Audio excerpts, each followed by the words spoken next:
ಜೈ ಶ್ರೀರಾಮ್. ರೀಪೋಸ್ ಅರ್ಪಿಸುವ ಚಕ್ರವ್ಯೂಹ ಕಾರ್ಯಕ್ರಮಕ್ಕೆ ಸ್ವಾಗತ. ನಾನು ಸೌಮ್ಯ ಸನಾತನಿ.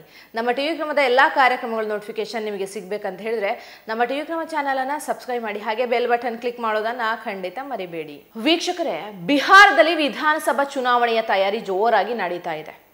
ರಾಹುಲ್ ಗಾಂಧಿ ಹಾಗೂ ತೇಜಸ್ವಿ ಯಾದವ್ ಒಟ್ಟಾಗಿ ಚುನಾವಣೆ ಎದುರಿಸೋಕೆ ಸಿದ್ಧರೇನೂ ಆಗಿದ್ದಾರೆ. ಆದ್ರೆ ಈ ಮೈತ್ರಿ ಎಲೆಕ್ಷನ್ ವರೆಗೂ ಹಿಂಗೆ ಇರುತ್ತೆ ಅಂದ್ರೆ ನಾನಂತೂ ನಂಬೋದಿಲ್ಲ. ಯಾವಾಗ ಸೀಟ್ ಹಂಚಿಕೆ ಅನ್ನೋ ಟಾಪಿಕ್ ಬರುತ್ತೋ ಆಗಲೇ ಗೊತ್ತಾಗೋದು ಈ ಮೈತ್ರಿ ಎಷ್ಟು ಗಟ್ಟಿಯಾಗಿದೆ ಅಂತ. ರಾಹುಲ್ ಗಾಂಧಿ ಹಾಗೂ ತೇಜಸ್ವಿ ಯಾದವ್ ಕೆಲವೇ ದಿನಗಳ ಹಿಂದೆ ಖುಷಿ ಪಡ್ತಾ ಇದ್ರು.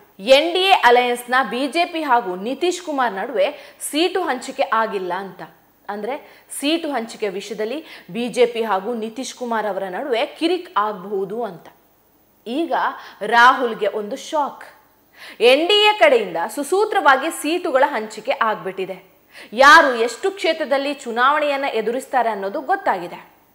ಆದರೆ ಈ ಕಡೆ ಇಂಡಿಯಾ ಮೈತ್ರಿಕೂಟದಲ್ಲಿ ರಗಳೆಗಳು ಆಲ್ರೆಡಿ ಶುರುವಾಗಿದೆ.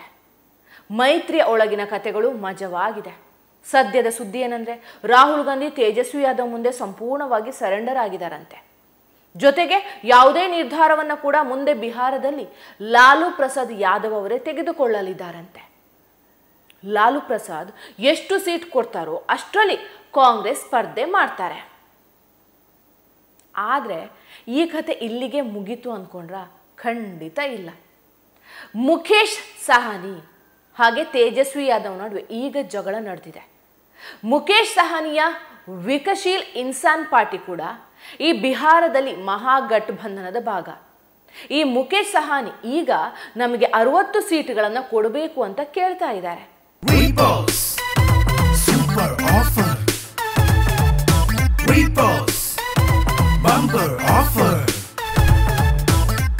ರೀಪೋಸ್ ಮ್ಯಾಟ್ರೆಸ್ ಅನ್ನು ಖರೀದಿಸಿ ಸ್ಮಾರ್ಟ್ ಟಿವಿಯನ್ನು ಉಚಿತವಾಗಿ ಪಡೆಯಿರಿ. ರೀಪೋಸ್ ಮ್ಯಾಟ್ರೆಸ್ 60 ಸೀಟುಗಳನ್ನ ಬಾರ್ಗೇನ್ ಮಾಡ್ತಾ ಕೊನೆಗೆ ಈಗ 35ಕ್ಕೆ ಬಂದು ನಿಂತಿದೆ ಅಂತೆ. 35 ಸೀಟ್ ಅಷ್ಟೇ ಕೊಡ್ತೀನಿ ಅಂದಾಗ ಮಹಾಗಠಬಂಧನ್ನ ಮೀಟಿಂಗ್ ನಡೆಯುತ್ತೆ. ಅದರಲ್ಲಿ ಮುಖೇಶ್ ಸಹಾನಿ ಕೇಳ್ತಾರೆ, ಕಾಂಗ್ರೆಸ್ಗೆ ಯಾಕೆ 60ಕ್ಕಿಂತ ಜಾಸ್ತಿ ಸೀಟ್ ಕೊಡಬೇಕು? ಕಾಂಗ್ರೆಸ್ಗೆ ಬಿಹಾರದಲ್ಲಿ ಯಾವುದೇ ಜನ ಬೆಂಬಲ ಇಲ್ಲ, ಸೊ ಯಾಕೆ ಕೊಡಬೇಕು ಅಂತ. ಯೋಚನೆ ಮಾಡಿ, ಮುಖೇಶ್ ಸಹಾನಿ ಇತ್ತೀಚೆಗೆ ರಾಜಕೀಯಕ್ಕೆ ಬಂದವರು. ಅವರೇ ಹೇಳ್ತಾರೆ ಕಾಂಗ್ರೆಸ್ಗೆ 60 ಸೀಟ್ ಕೊಡುವಷ್ಟು ಯೋಗ್ಯತೆ ಇದೆಯಾ ಅಂತ. ಈ ಮಾತುಗಳಿಂದ ಜಗಳ ಆಗೋದು ಸಹಜವೇ. ತೇಜಸ್ವಿ ಯಾದವ್ ಹಾಗೂ ಮುಖೇಶ್ ಸಹಾನಿ ನಡುವೆ ಈಗ ಗಲಾಟೆ ನಡೀತಾ ಇದೆ. ಈ ಬಗ್ಗೆ ಒಂದು ಮೀಟಿಂಗ್ ಕೂಡ ನಡಿಬೇಕಿತ್ತು.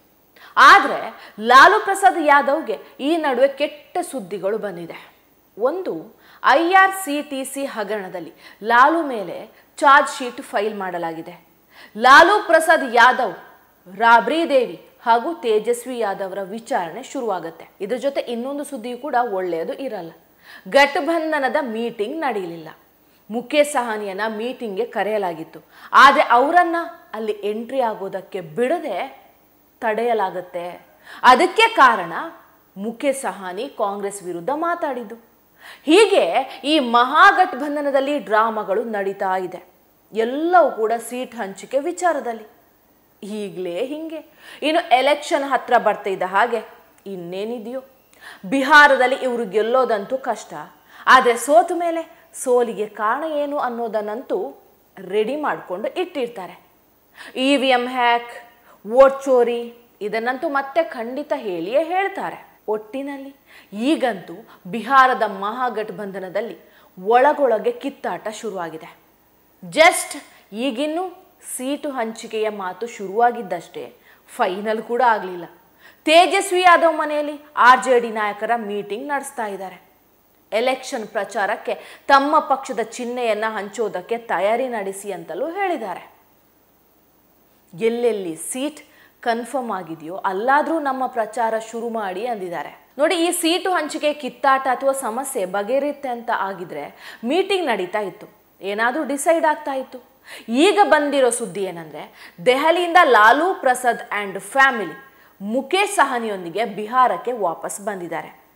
ದೆಹಲಿಯಲ್ಲಿ ಯಾವುದೇ ಸೀಟ್ ಹಂಚಿಕೆ ಮಾತುಕತೆ ನಡೆದಿಲ್ಲ. ಇನ್ನೊಂದು ಕಡೆ ಇನ್ನೊಂದು ಮೈತ್ರಿ ಪಕ್ಷ GMM ನಮಗೆ 6 ಸೀಟ್ ಬೇಕೇ ಬೇಕು ಅಂತಿದೆ. ಅವರಿಗೆ 6 ಸೀಟ್ ಕೊಟ್ರೆ 5 ಪಶುಪತಿಗೆ 35, ಮುಖೇಶ್ಗೆ ಕೊಟ್ಟರೆ 75 ಸೀಟನ್ನು ಕಾಂಗ್ರೆಸ್ಗೆ ಕೊಟ್ಟರೆ 30-32 ಎಡಪಂಥೀಯರಿಗೆ ಕೊಟ್ಟರೆ RJDಗೆ ಉಳಿಯೋದು ಚಿಪ್ಪು. RJD ಹೇಳ್ತಾ ಇದೆ ನಾವು 150ಕ್ಕಿಂತ ಕಡಿಮೆ ಸೀಟಿಗೆ ಸ್ಪರ್ಧೆ ಮಾಡಲ್ಲ ಅಂತ. ಯಾಕಂದರೆ ಕಳೆದ ಬಾರಿ ಕಾಂಗ್ರೆಸ್ಗೆ 70 ಸೀಟ್ ಏನು ಕೊಟ್ಟಿದ್ರು, ಅದರಲ್ಲಿ ಅವರು 19 ಸೀಟುಗಳನ್ನು ಅಷ್ಟೇ ಗೆದ್ದಿದ್ರು ಕಾಂಗ್ರೆಸ್ನವರು. ನೋಡಿ, ಕೋರ್ಟ್ನಲ್ಲಿ ಲಾಲೂ ಪ್ರಸಾದ್ ಯಾದವ್ ಫ್ಯಾಮಿಲಿ ಸರೆಂಡರ್ ಆದರೆ ಲಾಲೂ ಪ್ರಸಾದ್ ಫ್ಯಾಮಿಲಿಯ ಮುಂದೆ ರಾಹುಲ್ ಗಾಂಧಿ ಸರೆಂಡರ್ ಆಗ್ತಾ ಇದ್ದಾರೆ. ಕಾಂಗ್ರೆಸ್ ಯಾರ ಸಪೋರ್ಟ್ ಇಲ್ಲದೆ ಕೂಡ ಇಂಡಿಪೆಂಡೆಂಟ್ ಆಗಿ ಬಿಹಾರದಲ್ಲಿ ಸ್ಪರ್ಧೆ ಮಾಡಿದರೆ 5 ಸೀಟ್ ಕೂಡ ಗೆಲ್ಲೋದಿಲ್ಲ. ಇದು ಬಿಹಾರದಲ್ಲಿ ಕಾಂಗ್ರೆಸ್ನ ಯೋಗ್ಯತೆ. ರಾಹುಲ್ ಗಾಂಧಿ ರಾಜಕೀಯದಲ್ಲಿ ಈಗ ಖಾಲಿ ಡಬ್ಬ, ಬರೀ ಸೌಂಡ್ ಅಷ್ಟೇ ಮಾಡೋದು. ಇನ್ನೊಂದು ಕಡೆ ಚಿರಾಗ್ ಪಾಸ್ವಾನ್ NDA ಸೀಟು ಹಂಚಿಕೆ ಬಗ್ಗೆ ಖುಷಿಯಿಂದ ಟ್ವೀಟ್ ಮಾಡ್ಕೊಂಡಿದ್ದಾರೆ. ಮತ್ತೊಂದು ಕಡೆ ಪಪ್ಪು ಯಾದವ್ ಕಂಡಲ್ಲಿ ಬಂದಲ್ಲಿ ತೇಜಸ್ವಿ ವಿರುದ್ಧ ಗುಡುಗ್ತಾ ಇದ್ದಾರೆ. ಅವರಂತೂ ಪಣ ತೊಟ್ಟು ಬಿಟ್ಟಿದ್ದಾರೆ, ತೇಜಸ್ವಿ ಯಾದವ್ನ ಮಾತ್ರ CM ಆಗೋಕೆ ಬಿಡಬಾರ್ದು ಅಂತ. ಆದರೆ ವಿಪರ್ಯಾಸ ನೋಡಿ, ರಾಹುಲ್ ಗಾಂಧಿಯ ಗೌರವವನ್ನು ಯಾರಿಂದಲೂ ಕಿತ್ಕೊಳ್ಳೋಕ್ಕೆ ಆಗಲ್ಲ ಅಂತ ಪಪ್ಪು ಯಾದವ್ ಹೇಳ್ತಾರೆ. ಆದರೆ ಅದೇ ರಾಹುಲ್ ಗಾಂಧಿ ಅವರಿಗೆ ರೆಸ್ಪೆಕ್ಟೇ ಕೊಡೋದಿಲ್ಲ. ಬಿಹಾರದಲ್ಲಿ ಓವೈಸಿ ಒಂದು ಮಾತನ್ನು ಹೇಳಿದರು, ನಮ್ಮನ್ನ ಮಹಾಗಠಬಂಧನದಲ್ಲಿ ಸೇರಿಸ್ಕೊಳ್ಳಿ ಅಂತ. ಅದರಿಂದ ವೋಟುಗಳ ಹಂಚಿಕೆ ನಡೆಯೋದಿಲ್ಲ ಅಂತಲೂ ಹೇಳಿದರು. ಆದರೆ ಓವೈಸಿ ಅವರ ಆಫರನ್ನು ಕೂಡ ತಿರಸ್ಕಾರ ಮಾಡಿದ್ದಾರೆ. ಸೊ ಈಗ ಮುಸ್ಲಿಮರ ಮನಸ್ಸಲ್ಲಿ ಯೋಚನೆ ಬಂದಿದೆ, ಓವೈಸಿಯನ್ನು ಯಾಕೆ ಸೇರಿಸ್ಕೊಂಡಿಲ್ಲ, ಏನು ಕಾರಣ ಅಂತ. ಕಾರಣ ಇಷ್ಟೇ, ಓವೈಸಿ ಬಂದರೆ ಬಿಹಾರದಲ್ಲಿ ಮುಸ್ಲಿಮರ ನಾಯಕ ಓವೈಸಿ ಆಗ್ಬಿಡ್ತಾರೆ, ಇವರ ಮುಸ್ಲಿಂ ಓಲೈಕೆ ಬಂದಾಗುತ್ತೆ ಅಂತ. ಅದಕ್ಕೆ ಅವರನ್ನು ಸೇರಿಸ್ಕೋತಾ ಇಲ್ಲ. ಹೀಗೆ ಬಿಹಾರದಲ್ಲಿ ಮಹಾಗಠಬಂಧನ್ ಒಳಗೊಳಗೆ ಛಿದ್ರ ಆಗ್ತಾ ಇದೆ. Repos Super Offer. Repos Bumper Offer. Repos mattress ಅನ್ನು ಖರೀದಿಸಿ ಸ್ಮಾರ್ಟ್ ಟಿವಿಯನ್ನು ಉಚಿತವಾಗಿ ಪಡೆಯಿರಿ. ರೀಪೋಸ್ ಮ್ಯಾಟ್ರೆಸ್. ಟಿವಿ ವಿಕ್ರಮ, ದೇಶ ನಿಮ್ಮ ಕೈಯಲ್ಲಿ. ಈ ಕಾರ್ಯಕ್ರಮ ನಿಮಗೆ ಇಷ್ಟ ಆಗಿದ್ದಲ್ಲಿ ಲೈಕ್, ಶೇರ್ ಹಾಗೂ ಕಮೆಂಟ್ ಮಾಡಿ. ಟಿವಿ ವಿಕ್ರಮದ ಕಾರ್ಯಕ್ರಮಗಳನ್ನು ನಿರಂತರವಾಗಿ ವೀಕ್ಷಿಸಲು ಸಬ್ಸ್ಕ್ರೈಬ್ ಮಾಡಿ, ಬೆಲ್ ಐಕನ್ ಒತ್ತಿ.